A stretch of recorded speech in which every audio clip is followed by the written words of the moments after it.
let's just start at the beginning. So, would you be willing to define intuition and what it means to you? Oh, absolutely. Absolutely.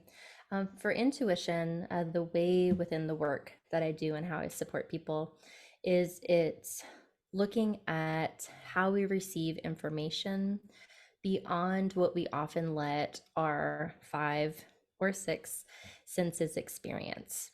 So when we're looking at intuition, we can look at it from a broad range of a deep knowing. I can't really explain it, but there's just this gut feeling I'm supposed to take this position or I'm supposed to reach out and ask for a date with this person. I don't know why, right?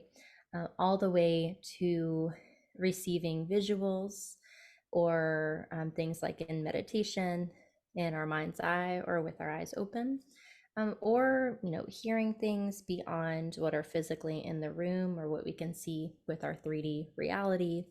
So it's really looking at that broader lens of information that we are connected to on a deep energetic level. And when we look at fields such as quantum physics, we start to really understand that we're deeply connected to so much more than we often have let ourselves experience. So that's how I would define intuition.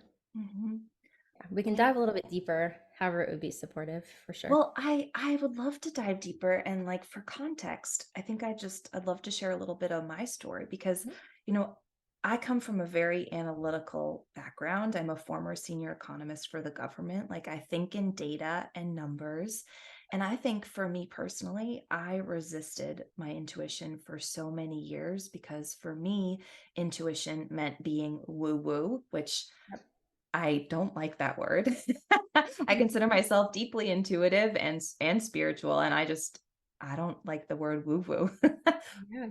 And but for me, like being intuitive has often meant pulling tarot cards or going to a psychic or being able to talk to ghosts, like just kind of all these terms which felt very I don't know, just being from New England, growing up near Salem, near the Salem witch trials, like, they talk about lots of ghosts in New England. Like for me, like that is what being intuitive often meant. So I think I resisted kind of tuning in with my own intuitive knowing. And you use that term, and that's something I say a lot. So how do you how do you distinguish the levels of intuition and the ways in which people connect and access their own?